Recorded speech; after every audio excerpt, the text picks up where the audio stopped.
I'm pregnant. Don't come back. Huh? Didn't you hear me? I'm pregnant with George's baby. No, that can't be. Julia, it's your own fault. You neglected your husband under the pretense of accompanying your mother. You've made your bed, now lie in it. Madison said this with a triumphant look. But I was not upset at all and jumped on the phrase, "don't come back's" part. Really? I'm delighted. My unexpected reaction left George and Madison dumbfounded. Julia, what are you saying? Aren't you mad at me for cheating? Well, I was surprised at first, but I'm not really mad. Besides, I already have a new place to call home. A new home. What are you talking about? Yes, I already have a place to go. So I can leave George, who I no longer trust, to Madison. I muttered this to myself. And little did these two know, a huge disaster was waiting for them later. I am Julia, a 43-year-old working in construction. I have a childhood friend named Madison. I've been playing with her since I was a child. However, by the time we entered junior high, we both became rebellious and ended up in a gang-like relationship. This relationship continued until we graduated from high school, but as adults, we ended up living completely opposite lives. When I was in my 20s, I was immersed in polishing myself. Such as getting a qualification while working in order to make up for my dislike of studying since I was a child. My efforts paid off, and my career was on track by my 30s. On the other hand, Madison spent all through her 20s and 30s hanging out, believing it was a waste not to enjoy life while she could. As we passed our 40s, both unmarried. Madison didn't seem to be in a hurry. In contrast, I, who was raised by a single mother after losing my father at a young age. I started to think about getting married to make my mother happy. There were many men at my workplace, but those close to my age were all married. I casually asked my boss if he knew anyone good. Then, my boss introduced me to a single man close to my age. His name is George. George was 2 years older than me and ran a construction company. He seemed serious and respectable at first glance. George runs the company he inherited from his parents, and like me, he is dedicated to his work. Despite his busy life, he hadn't shown much interest in marriage until now. We hit it off due to our many commonalities and continued dating. A year after we met, we promised to marry each other. I shared the news with Madison. Really? That's great, Julia. Congratulations. Thank you. I'm sorry I'm getting married before you. Don't worry about it. Just be happy. Madison was happy for me. Thank you so much. You must come to the wedding. Yeah, I'm looking forward to it. Having informed Madison, all that was left was to prepare for the wedding. Tomorrow, I will be visiting George's family home for the first time. I was excited and thrilled. However, I would later learn that this joy was only temporary. The next morning, I got ready with great enthusiasm. I wondered what George's family home was like. Although it's called his family home, George's parents have already passed away. So, the family home refers to the house where George is currently living alone. Nonetheless, I was very curious about the environment George grew up in. I had wanted to visit George's house before, but he never invited me. George's house seems to be quite far from mine, located at the foot of a mountain. I have a car, so I thought about going there directly after asking for the address. But George insisted on picking me up because the place was hard to find. While driving, George said somewhat sheepishly, "Well, it's quite rural, so you might be surprised." No, I prefer quiet environments over bustling places. If it's rural, maybe it's serene? I'm really looking forward to it. I said this to lighten the mood, but George seemed hesitant. As if he didn't want me to get my hopes up too much. But for me, it was exciting just to think about the place where the person I love lives. Just thinking about it was nothing but exciting. The car drove for over an hour after entering the neighboring county. I headed into a dimly lit bamboo grove. It was far from the idyllic countryside I imagined. Then, the car stopped in a place that felt like a creepy, abandoned site. "We're here. This is my house." I was let out in a garage surrounded by piles of rubble. In front of me an old house that seemed to be over 100 years old stood. Is this your house? Yes, this is my home. It's a bit old but well built. I stood there with my mouth agape, looking around every corner of the house. The site was large, but the building was a small wooden bungalow. I naively thought that he would move out after getting married. However, George's next words took me by surprise. Come on in. This is the house we'll be living in together from now on, so feel free to make yourself at home. Excuse me? Living in this house forever after getting married? Feeling faint, I asked George. Are we going to live here? It's nearly a 2-hour drive from my work. What? Julia, you can just quit your job after we get married. My earnings are more than enough for us to live on. I was shocked by George's unexpected words. We had discussed our careers before, but he had never mentioned wanting me to quit my job after marriage. But I told you I love my job. Why would you decide on your own that I should quit without discussing it with me? When I pressed him, George looked puzzled and replied. Isn't it common sense for a woman to quit her job and stay home once she marries a man with a good income? My mother did the same. So I thought it went without saying. I was dumbfounded with my eyes wide open. I never imagined there would still be men with such old-fashioned views today. This place is not only far from my work but also from my family home. I currently live with my mother, and moving so far away would be inconvenient in many ways. I wanted to discuss this, but my mind went blank and I couldn't find the words. And this house. Although it's an old house with a solid structure, parts of the walls were crumbling, and the floors creaked as I walked. The bathroom and toilet are outdated, and there are few rooms, which would be inconvenient if we had children. Can we really live in this house forever? Seeing my anxious expression, George tried to reassure me. Don't worry. It might take some getting used to at first, but old houses have their charm. You'll come to find it comfortable. No, that's not the issue. I wanted to say, but I couldn't find the words. For now, I decided not to say anything and asked George to take me home before it got too late. You should stay here tonight since it's so far away. George said casually, but I was in no mood to take up his offer. That day, I went to bed early and lay in bed thinking. Right, even though I initially agreed to live in George's family home, we could always move eventually. Having worked all this time, I have some savings, and of course, George should have enough money to build a new house too. I decided to discuss this with George the next time we met. On my next day off, I brought up the idea of a new house with George. However, he didn't seem keen on the idea. Why?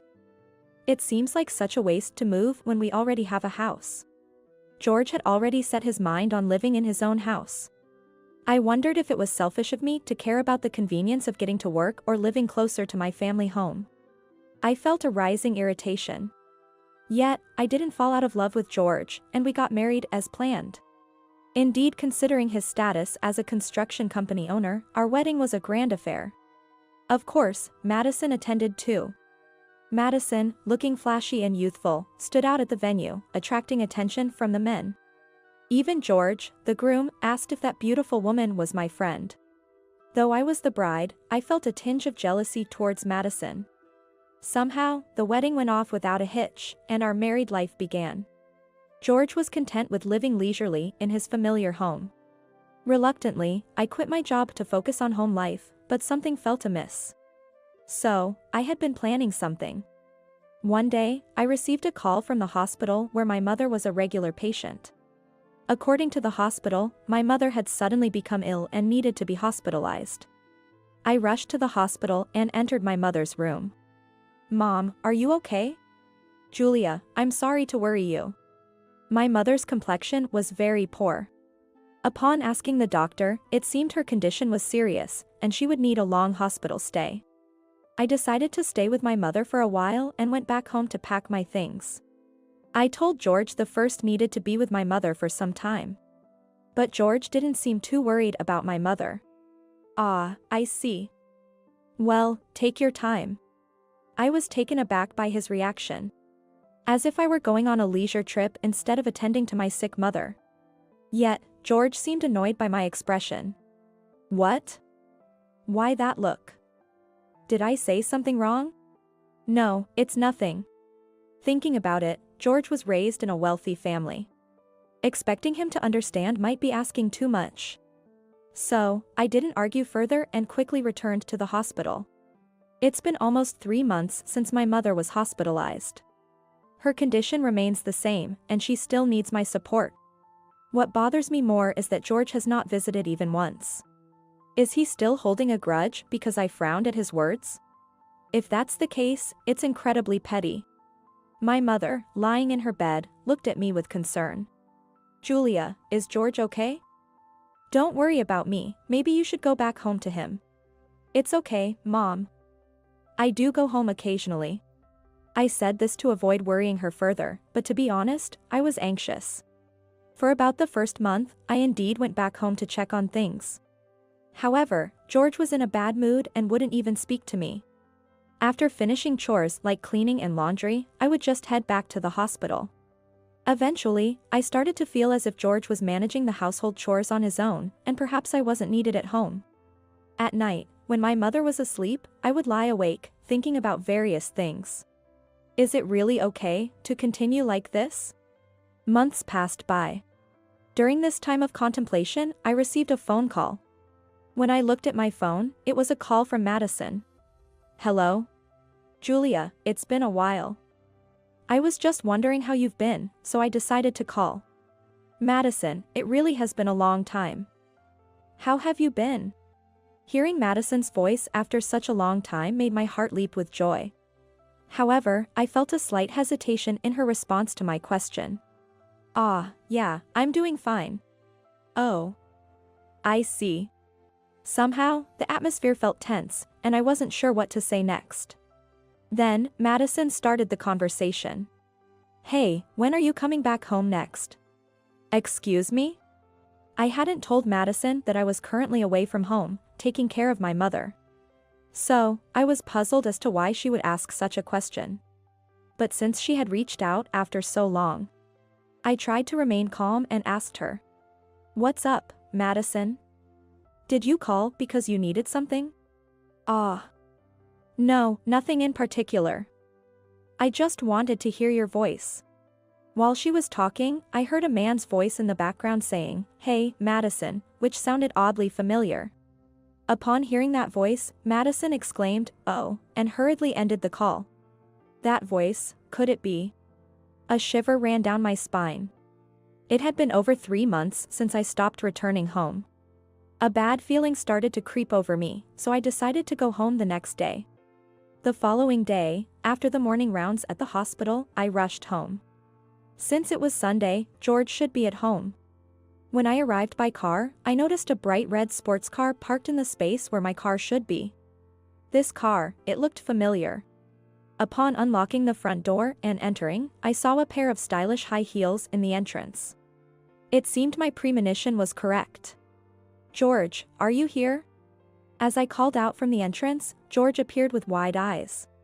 Julia, why are you back all of a sudden? At least give me a heads up before returning. Why?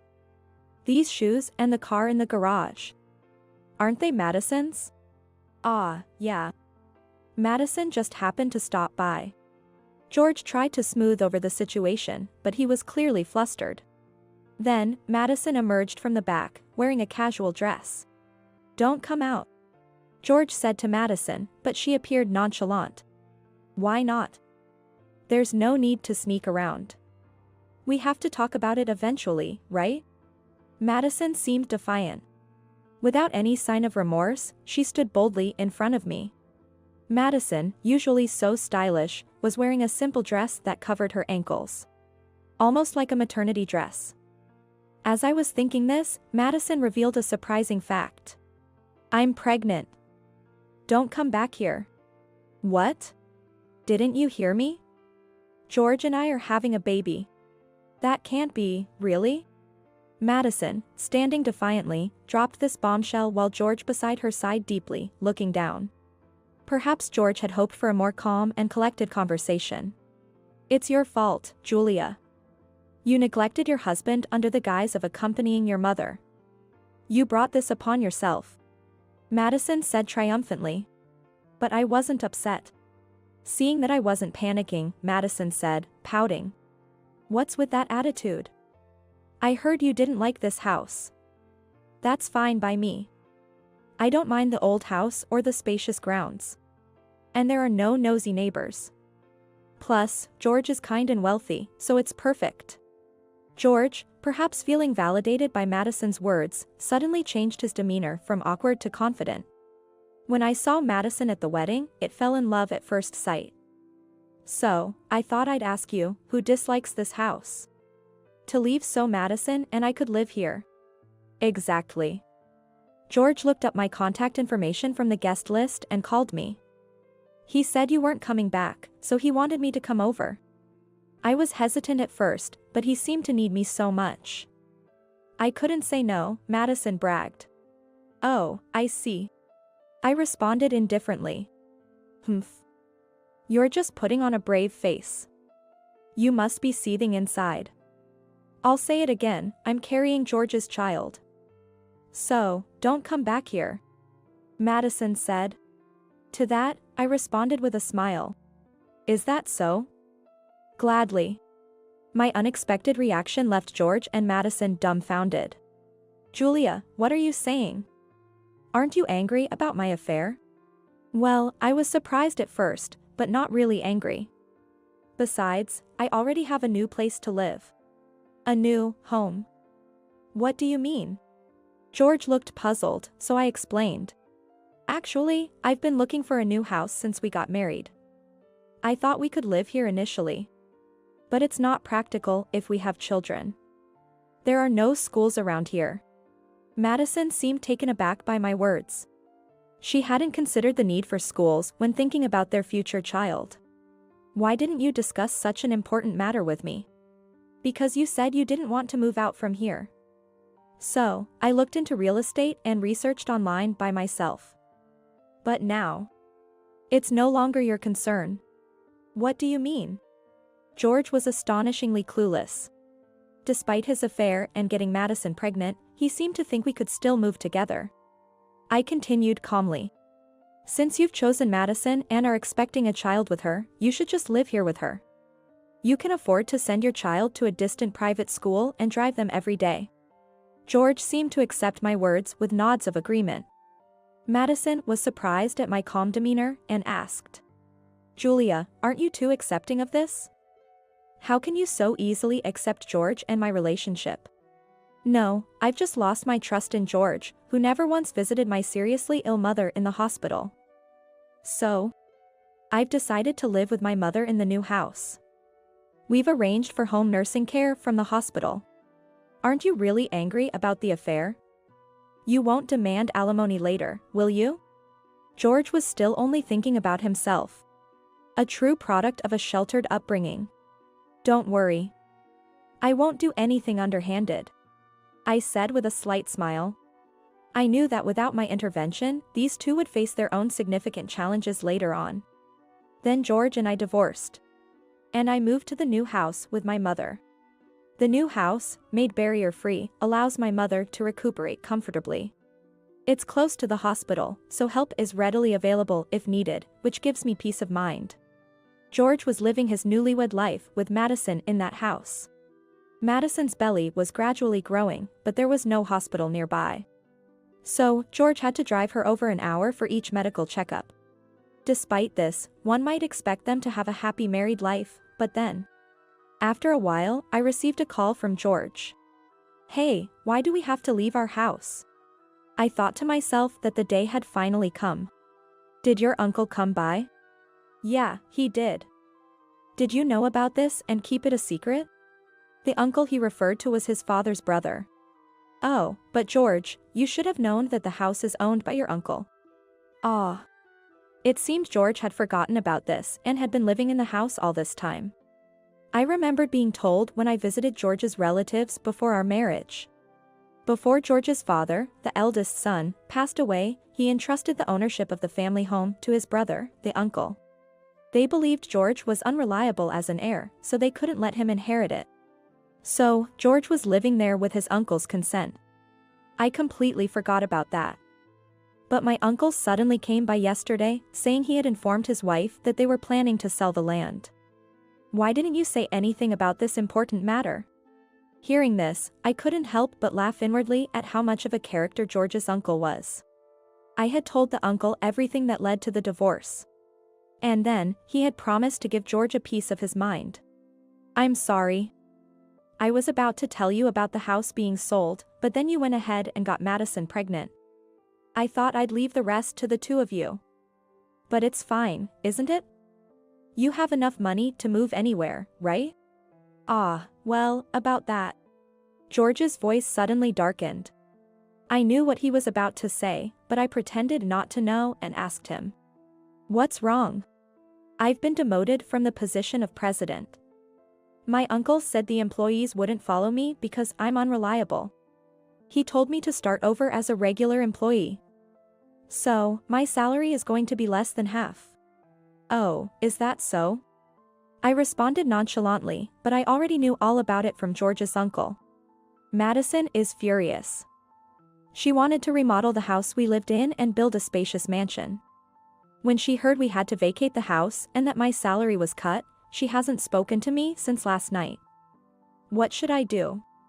George sounded almost on the verge of tears. It was clear that Madison had started dating George for his money. Well, that's something I'm not involved in anymore.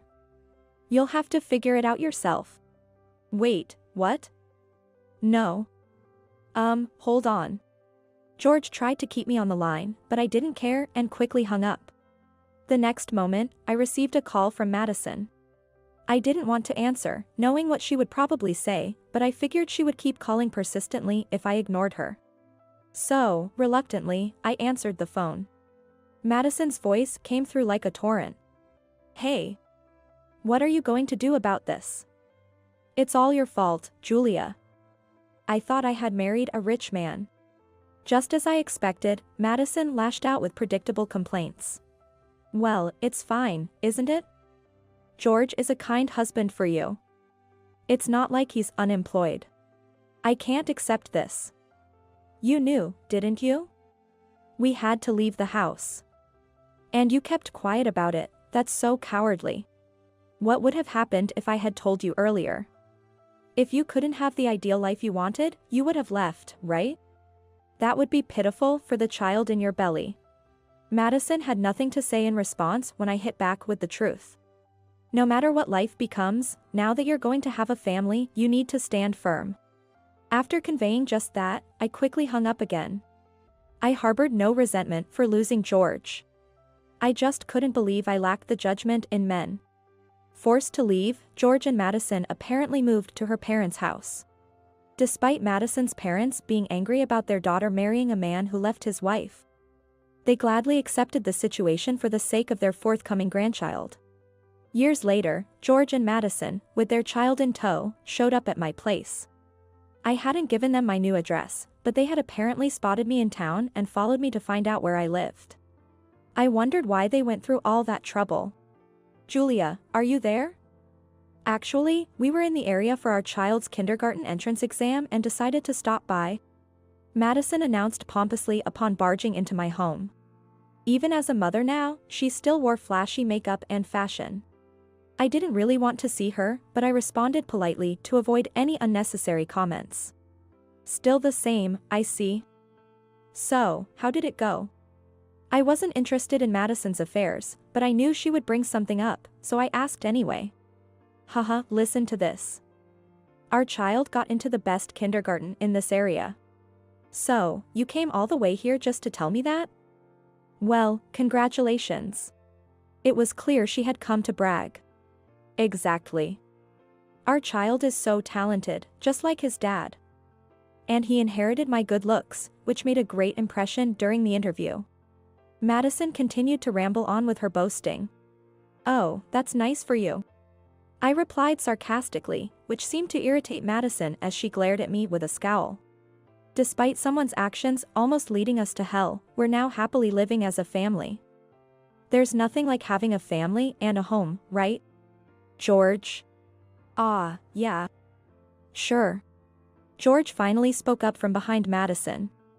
Their son, indeed resembling Madison with his well-defined features, glared at me with a haughty expression, seemingly inheriting not just her looks but her prideful demeanor as well.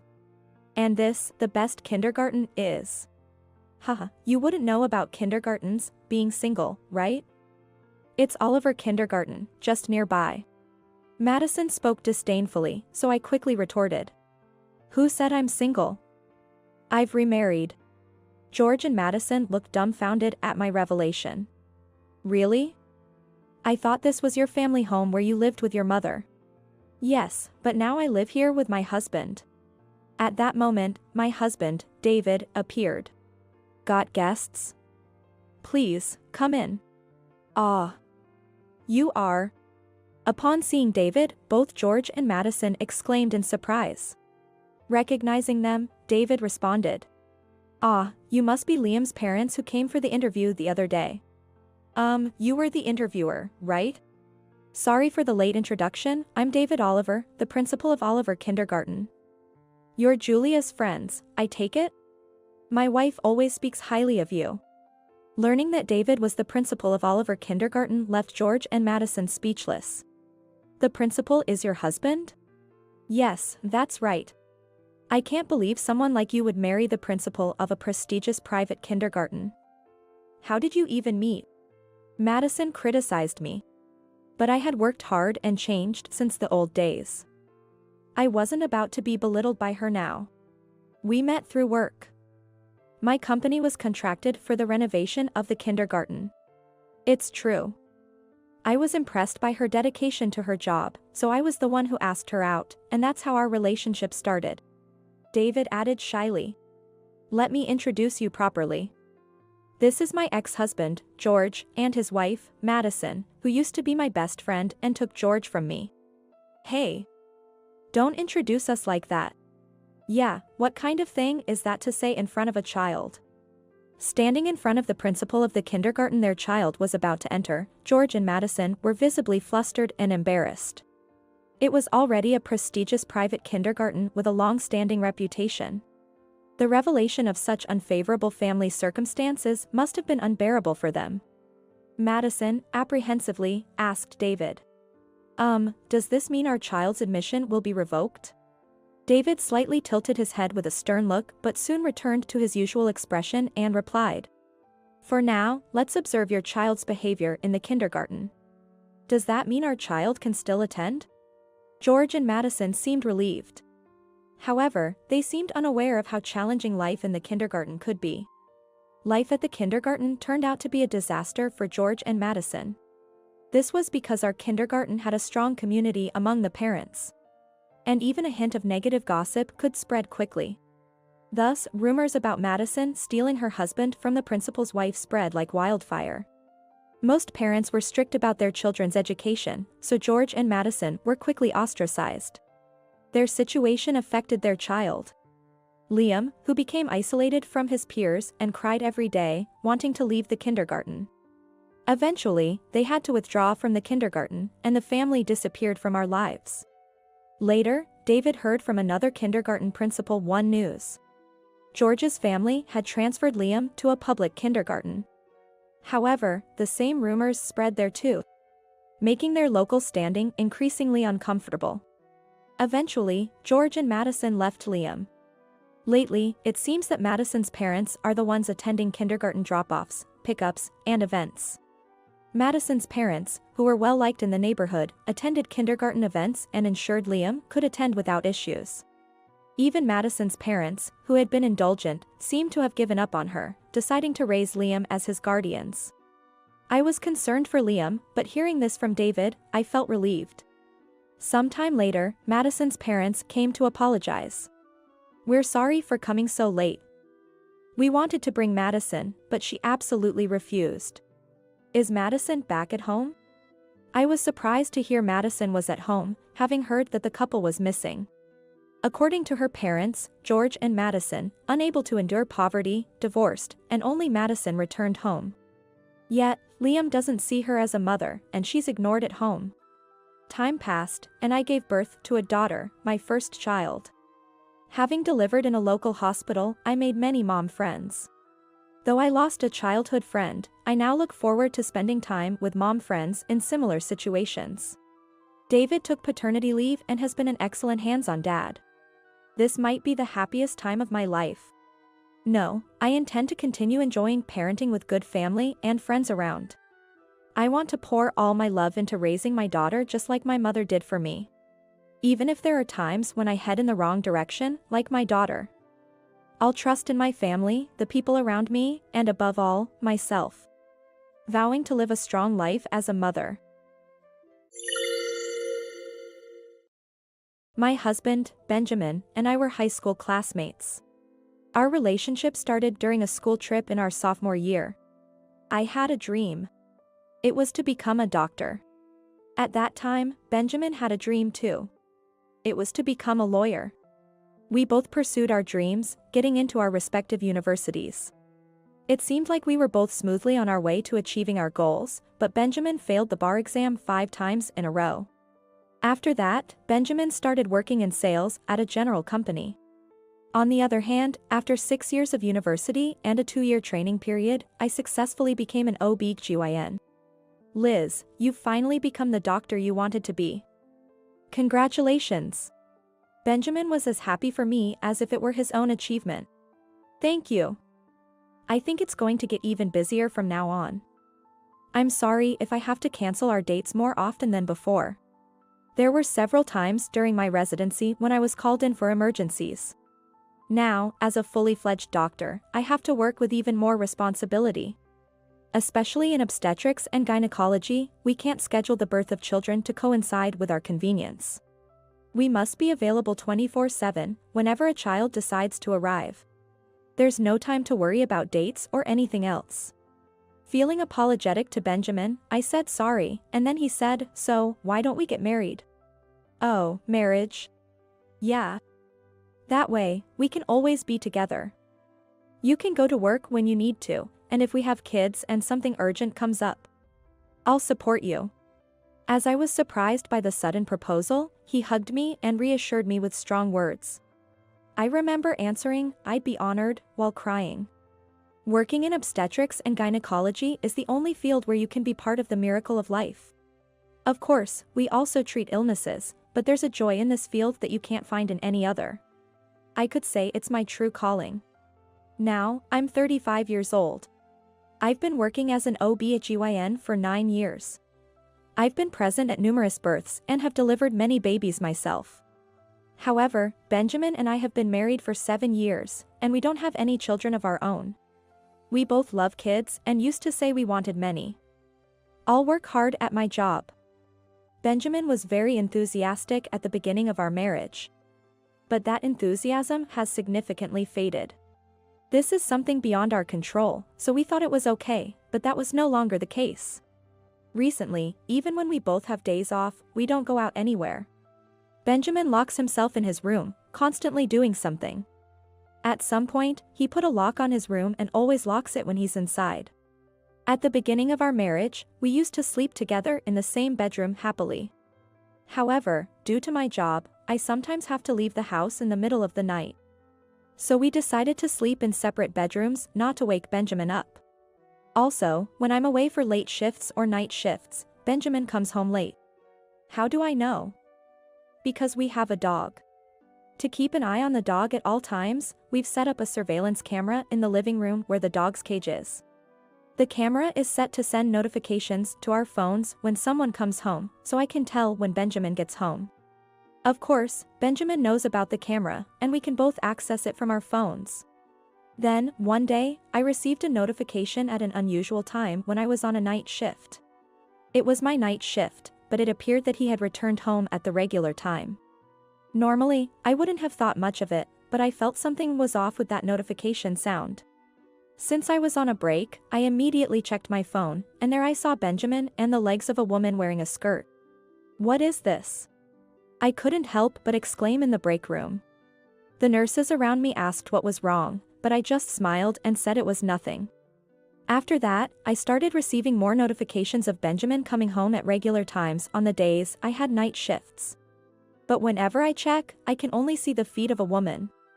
Even if I confronted him about it, I thought Benjamin would just play dumb, so on my days off, I marked them as on duty on our wall calendar at home. And on that day, I decided to wait for Benjamin's return home with someone. That someone was Joshua, my brother. In fact, since the day after the woman came to our house, I've been having my dog stay at Joshua's place. I felt too guilty to leave it alone at home, not knowing when another woman might be brought over. After waiting in Joshua's car for 30 minutes, Benjamin returned right on time from work. There was a woman walking arm in arm with him. Seeing this, I thought I would lose my composure, but having Joshua by my side somehow helped me stay surprisingly calm. I quickly started recording a video with my phone. It's surprising, isn't he worried about the neighbors seeing? After finishing recording the two of them entering the house, Joshua made this comment. "You're right. There must be neighbors seeing them for sure. It would be strange if there weren't any at this time." I had to agree.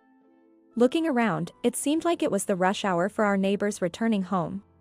Due to my irregular work hours, I hadn't paid much attention to this before. But I realized that it was indeed the usual time for people to come home. That night, I stayed at Joshua's house and fell asleep playing with my dog. The next day, I decided to visit a neighbor with whom I'm particularly close to ask about Benjamin and the woman. It turns out the neighbor had also found it suspicious and had asked about it before. He had been told that she was his sister. Neighbors who knew my brother was young believed that. Having gathered testimony from a neighbor, I was considering when to confront Benjamin about a divorce, when one morning, a familiar face appeared in my consultation room. "Hello?" The woman who entered with a nervous voice was unmistakably Benjamin's affair partner. I almost let out an odd sound from my mouth, but managed to hold it in. Switching to professional mode, I said, "Congratulations, you're 8 weeks pregnant." "Really? I'm so happy. Is it a girl or a boy?" "It's too early to tell the gender, but everything seems to be progressing smoothly so far. I can't wait to find out. My partner wants a girl." She lovingly stroked her belly as she spoke. And without being asked, she continued. "I'm not married yet, but I'm thinking of getting married to him because of this pregnancy." "I see." I responded neutrally to avoid any offense. "Actually, he's only been divorced for 2 months. He says we can't get remarried until after 100 days. Is that so?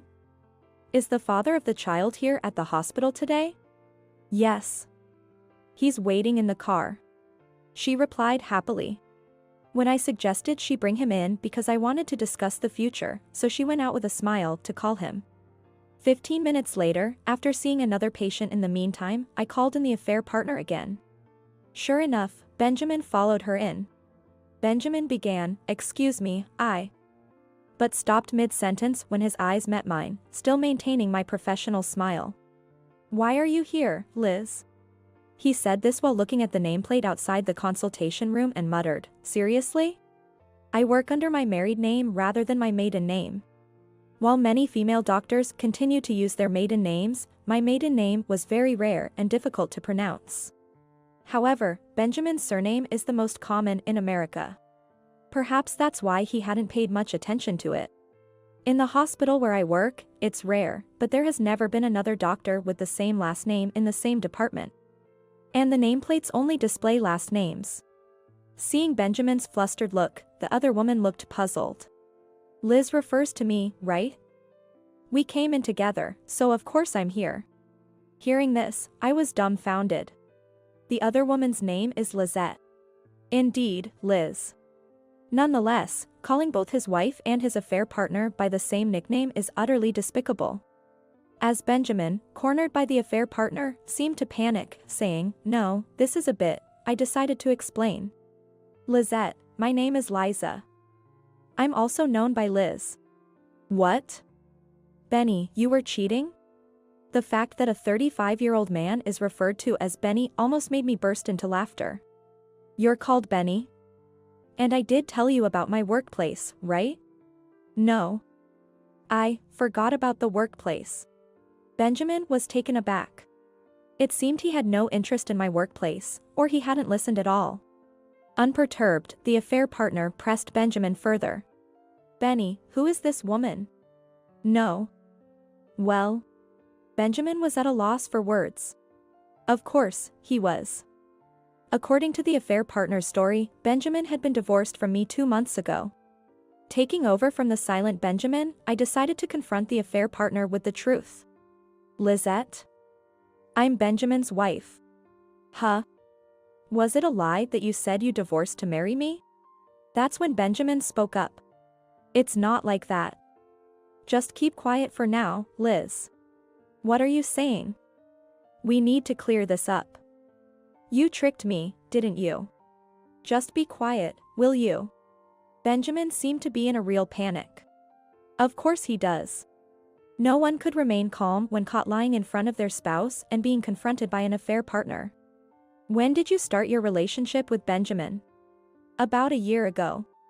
Unlike Benjamin, the affair partner honestly answered my question. I see. So, you knew Benjamin was married and still dated him? But Benny said his wife was always cheating, and their marriage was already falling apart. Even so, being involved with a married man is a matter of compensation. I responded with a smile. But he's already divorced, so it's fine, right? We're not divorced. At this point, Benjamin tried to silence Lizette again. However, this sparked an argument in the consultation room. Several nurses noticed the argument and came into the room. To avoid disrupting the rest of the consultations, I had called security to escort the two out. That night, I arranged to meet with both of them at a cafe to discuss. Since I needed to plot an operation, I called my brother Joshua during my lunch break to share the details and have him join the evening discussion. After hearing the whole story, Joshua asked, "This might be weird to ask, but didn't you guys have kids?" Hearing that, I exclaimed, "That's it." Thank you, Joshua, and, forgetting my age, hugged him tightly, messing up his hair. This would surely be a further blow to Benjamin. Stop it. Joshua pulled away and said, "If there's anything I can do to help, just let me know," offering his support. I no longer had anything to fear. I'm about to give Benjamin and his affair partner even more punishment. That night, as I waited with Joshua in a cafe for them, they showed up and immediately said, "You're cheating too, aren't you?" Joshua then spoke up. "Long time no see, Benjamin. How have you been?" "What? You are?" "No way." "Yes. I was still in my teens when you two got married. Joshua and I are 9 years apart." It's no wonder Benjamin didn't recognize him, because he had get much more mature over the last 7 years. Furthermore, Joshua continued with a sharp gaze, "I'm here as a witness today, so please cooperate." A witness? Benjamin was dumbfounded. In fact, Joshua had become a lawyer. And not just any lawyer, but one specializing in divorce cases. Knowing Benjamin had repeatedly failed the judicial Scrivener exams, Joshua had been considerate not to bring it up. Let's get back to what we were discussing earlier. "Here, I brought this," I said. I handed over an envelope. Inside was a divorce petition already filled out. "I'm going to take this to the court, right now." "What? You're quite considerate to bring this yourself," Benjamin said with a triumphant tone, different from the morning. "And quickly accepted our divorce." Lizette was elated. In 100 days, I'll officially become the wife of a CEO. However, I immediately asked her, "Wife of a CEO? What are you talking about? He said he was the CEO of a leading company, right?" "Benny." Benjamin's eyes began to dart around. "Well, that's right." I couldn't stop laughing. Lizette looked puzzled at me, clutching my stomach in laughter. "What's so funny?" "Oh, I'm sorry. Who did you say is the CEO? Benjamin is just an ordinary employee. And that house is in my name. Besides, there's no waiting period for men to remarry after a divorce," I explained. Hearing this, Lizette was furious. "What? Benny, how many times do you need to deceive me before you're satisfied? I've had enough." "You mean you didn't love me? Well, I thought you were rich and owned a big house. I wouldn't fall for an old man like you otherwise." Joshua and I couldn't help but smile as we watched the two argue. This was the moment I decided to push Benjamin even further down. I smoothly handed Benjamin a document. What's this now? Benjamin, gruffly taking the envelope, began to tear it open. Seeing the contents, his face turned ashen. What is this? You know that time in the past when we were both trying to get pregnant because we couldn't conceive? Here are the results. I didn't tell you because I thought you had your pride. Is this really mine? Yes. It seems you can't have children, but whose child is in her belly, I wonder. I confronted him with the test results we had investigated in the past. According to those results, Benjamin was infertile. I had reconsidered our situation, thinking that we could live happily together without children, so I never told Benjamin the results. Lizette began to make a scene without considering the place. I wasn't told about this. That he couldn't have children. What? It's not my child? Could the test results be a lie? To Benjamin's naively hopeful remark, Lizette continued. If you're infertile, you're not the baby's father. I wasn't sure whose child it was, so I thought I'd marry you since you seem to be rich. She said. Joshua and I were dumbfounded by her words. They continued to make a scene, so thinking of the cafe's peace, Joshua and I desperately tried to stop them, but their fervor didn't cool down. As a lawyer, Joshua began to address them both. He informed them that he would be demanding a proper compensation from both Benjamin and Lizette. Despite their protests of having no money. That was not our concern. When Joshua threatened legal action if they continued to resist, they reluctantly agreed to the payment, so we decided to proceed with the claims. The next day, I promptly submitted the divorce papers and kicked Benjamin out of the house. Afterward, incapable of managing household chores on his own and disowned by his parents, Benjamin had no choice but to marry Lizette. It seems he desperately wanted children, so he decided to raise the child of uncertain paternity as his own. Lizette probably thought it more advantageous to have him to support the child while paying the compensation together than doing it alone. Benjamin is working like a Trojan to pay off the settlements for both of them. Lizette has decided to put the child in daycare and work part-time once the baby is born. Meanwhile, I sold the house and stayed with Joshua until I found a new place. When I was about to move into my new home, Joshua expressed his wish for me to stay, but I brushed it off, joking, if I stay, you'll never get a girlfriend. Of course, I took the dog with me, and we're living together in the new house. I hope to continue being involved in the birth of many lives through my work.